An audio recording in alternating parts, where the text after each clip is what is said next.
Hi everyone, yasas que kalosirtate to another episode of Dimitra's Dishes. Today we're going to make a light and bright pistachio cake. It's going to have the flavors of pistachio, a little bit of lemon in the background, and it's going to be so delicious, topped with either a mascarpone cream frosting, but since I don't have mascarpone cream today, I'm going to be using cream cheese. We give you options around here. Anyway, this cake is delicious with a nice cup of coffee. Let's get started. So we're going to begin with the dry ingredients. So in my bowl over here, I have 1 3/4 cups of all-purpose flour. To that, I'm going to add 1/4 cup of cornstarch. That's just going to lighten it up. So if you add cornstarch to flour, it gives it the consistency almost of a cake flour, just really lightens it up. So if you want to, instead of using the 1 3/4 cup of all-purpose flour, you can do 2 cups of cake flour. That's the option. And before I whisk it up, I'm going to add baking powder to it. We need it to rise. So 1½ teaspoons of baking powder. And I'm just going to whisk that up. You can sift it if you want. Okay, and to this, I'm going to add the zest of a lemon. This is a pretty big lemon, you guys. So if you don't have a lemon this big, go ahead and use the zest of 2 lemons. You're going to need a whole heaping tablespoonful. And instead of lemon, orange blossom water goes really well with pistachios, and so does rose water. So if you have rose water extract or orange blossom water, you can skip the lemon zest and you can just use those instead. About a tablespoon of each will be really nice with the pistachio cake. Okay, the dry ingredients are done. Now it's time to whip up the wet ingredients. So I'm going to use my stand mixer because it makes life easy. So I'm going to put on the whisk attachment for this. To the mixing bowl, I'm going to add 1 stick or 4 ounces of unsalted butter, 1 1/4 cups of granulated sugar, and a teaspoon of pure vanilla extract. I'm also going to add a tiny pinch of salt, and I'm going to whip that together.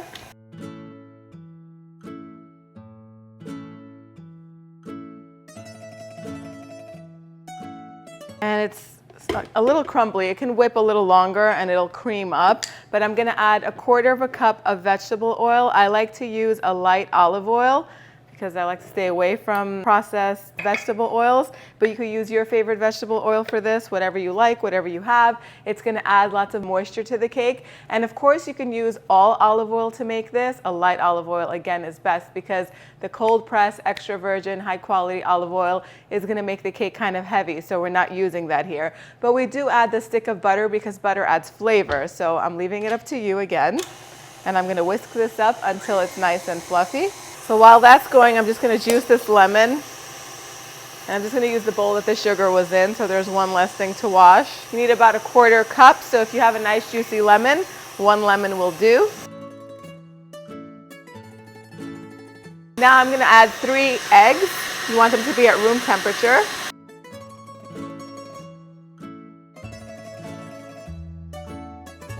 Okay, now I have 1/2 cup of yogurt. You can use Greek yogurt or plain yogurt, regular yogurt that's not Greek yogurt, which means not as thick, will do. Just make sure it's full fat. If you don't have yogurt, you can use some sour cream instead.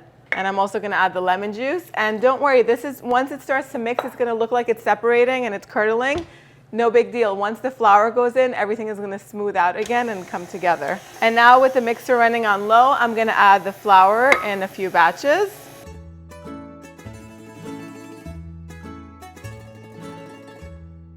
And I almost forgot the star ingredient, which is the pistachios. So you're going to need 1 cup of finely ground pistachios. The only thing that I can find in my supermarket that's shelled is roasted salted pistachios, and I love the combination of the slightly saltiness, and they also get nice and crispy when they're roasted. So I do grind those up in a food processor, and I'm going to add those to the last little bit of flour that I have here. And I'm just tossing them in the flour so that way they don't sink to the bottom of the cake, and in they go.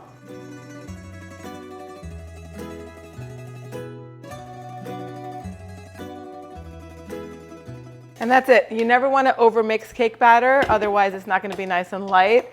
So even if there's just a tiny bit of flour left, we're going to go in with a spatula anyway and just give this a final mix so that anything that's stuck to the bottom and the sides will get incorporated.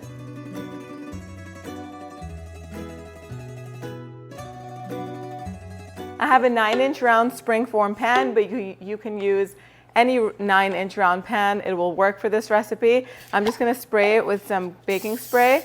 You can brush it with oil or with butter. And if you really want to, you can line the bottom with a piece of parchment paper, but it's not necessary, especially since it's a springform pan. It should come out easily.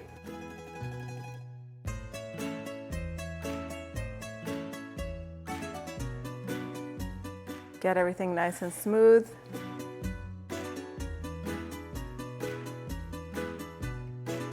My oven is preheated to 350 degrees Fahrenheit. This is gonna bake on the center rack for about 55 minutes to an hour, or until a toothpick that's inserted into the center comes out clean or with some moist crumbs attached. Do not overbake this. If they're a little bit wet, the crumbs, that's totally fine. As it sits, it'll continue to bake a little bit longer and it'll stay nice and moist. Let it cool completely, and then we're gonna make the frosting and serve this. Okay, so now it's time to make the frosting that's gonna go on top of the cake, and you can definitely skip this step and just dust the cake with some powdered sugar. But if you wanna take it up another level and just make it even more decadent and delicious and pretty too, then go ahead and put 8 ounces of either mascarpone cheese or cream cheese. That's nice and soft and at room temperature. Go ahead, put it in a mixing bowl. Mascarpone cheese is gonna be a little bit milder and lighter. Cream cheese has more flavor. They're both delicious, so it's up to you. Then I'm gonna start with half a cup of powdered sugar or confectioner sugar. And if it needs more sweetness, I'll add more afterwards. And some lemon zest. This is a big lemon, so I'll start with half of the lemon zest. And if I want it more lemony, I'll add more later on. You could skip this step and make some fresh whipped cream if you prefer, if you want it a little bit lighter, or you could serve it with a scoop of vanilla ice cream. And we're also gonna add a little bit of vanilla extract, about a teaspoon, and a tablespoon of heavy whipping cream. Start whipping on low speed, then increase the speed to high, and whip it until it's nice and smooth, then go ahead and taste it. And if you want it a little bit sweeter, you can add up to half a cup more of confectioner sugar.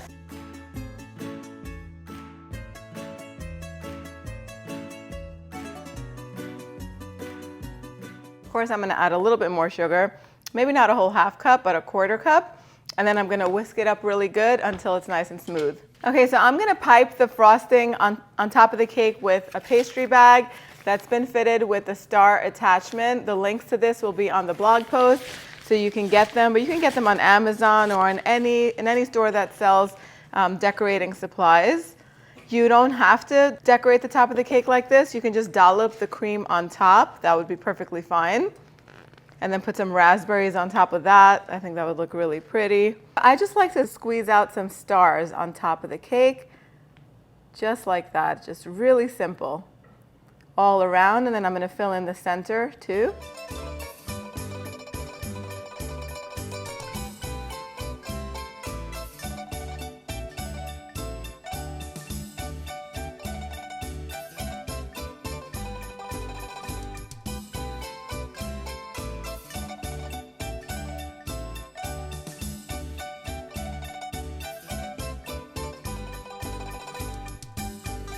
And that's it.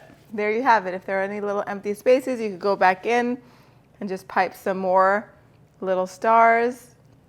But I think that looks good. On top of that, I'm gonna just sprinkle some more pistachios. So I already transferred the remaining pistachios in this bag because I like to sprinkle them actually over custard or even over oatmeal or over ice cream with some sour cherry preserves. It just tastes so good.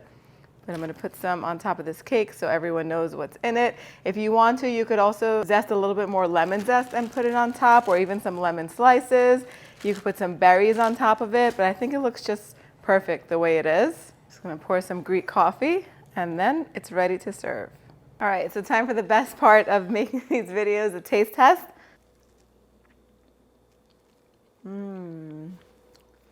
So good, really nice and lemony. The cake is so moist and light.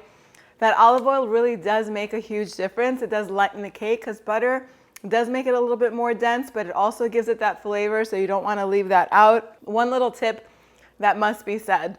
Make sure that the cake cools down completely, like it has to be at room temperature before you go and start icing the cake. Otherwise, what's gonna end up happening is that the icing is just gonna melt. It's gonna melt off as it sits, and it's just not going to be a pretty sight.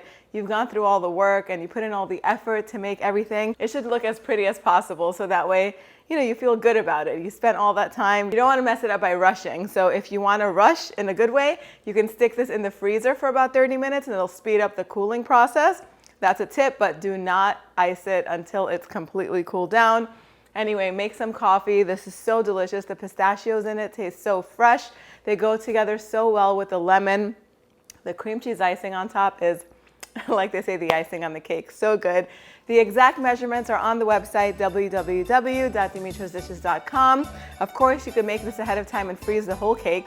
It'll stay fresh for about 2 weeks in the freezer. If you wrap it well, I'll put all of those instructions on the recipe card.